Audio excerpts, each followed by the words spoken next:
I was talking to my friend Maxine. She's the one that writes those funny mystery tea parties, you know. And she asked me to give you some tea etiquette tips.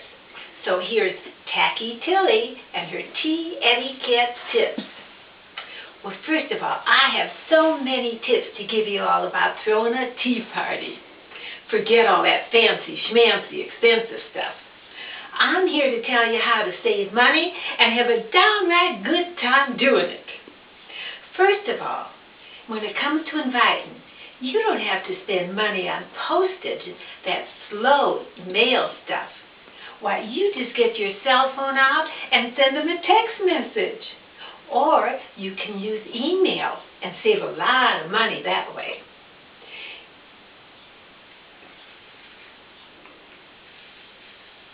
You can save the money you save on postage for other things, like the tablecloth and napkins.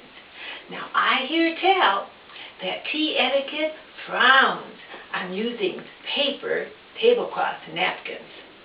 So you just hustle on down to the dollar store or the 99-cent store and you pick up one of those plastic tablecloths. Why, the wrinkles and the smell will just fade out in no time at all, and they won't hardly even notice it once you get your table all set. And don't bother wasting money on paper napkins either.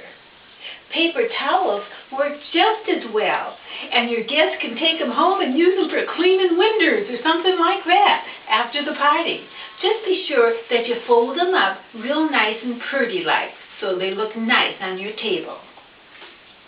Now then, you want your guests to feel right at home and be comfortable at your tea party. So don't go getting out all your best china and your fancy glassware and stuff. You want them to feel comfy and at home. So set your table with paper plates and styrofoam cups.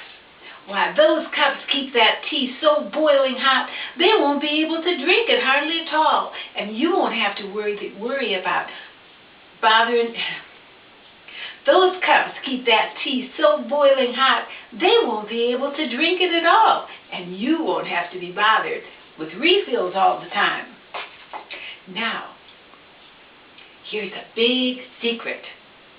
I discovered you can use plastic knives and forks, silverware that looks just like the real thing, looks just like real silver, only it's plastic, and your guests won't hardly even be able to tell the difference.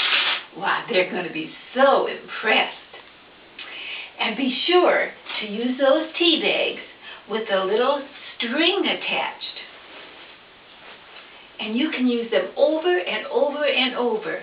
Why, you can get at least three cups of tea out of each one. Now just think about all the money you're going to save doing that. Now I know it's hard to keep the water hot for tea. So I recommend having 1 or 2 cans of sterno on the table. I use them all the time when the electricity goes off. That happens pretty often, you know, when you don't pay the bill right on time.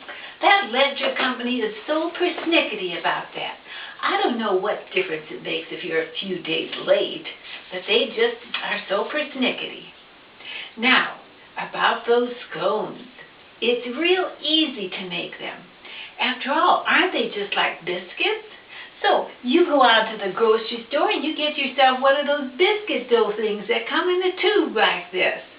Why, your guests will never know the difference once they get that curdled lemon stuff on them and some homemade jam.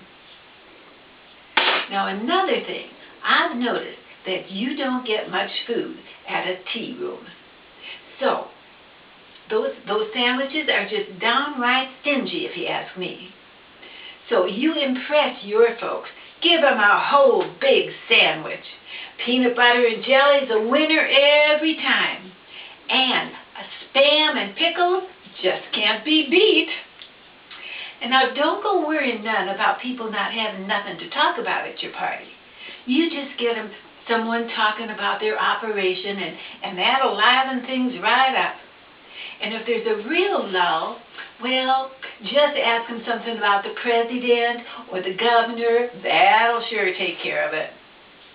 And when it's time for dessert now, forget about those stingy little samples that the tea room serve.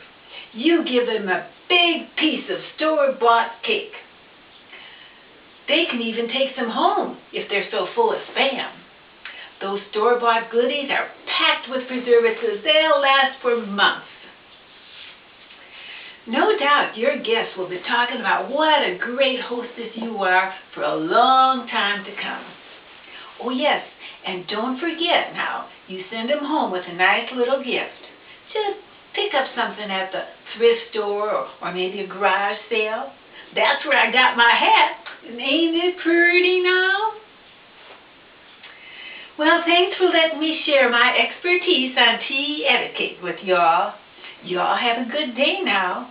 And don't forget to visit www.mysteryteaparties.com. And may your teacup overflow with blessings.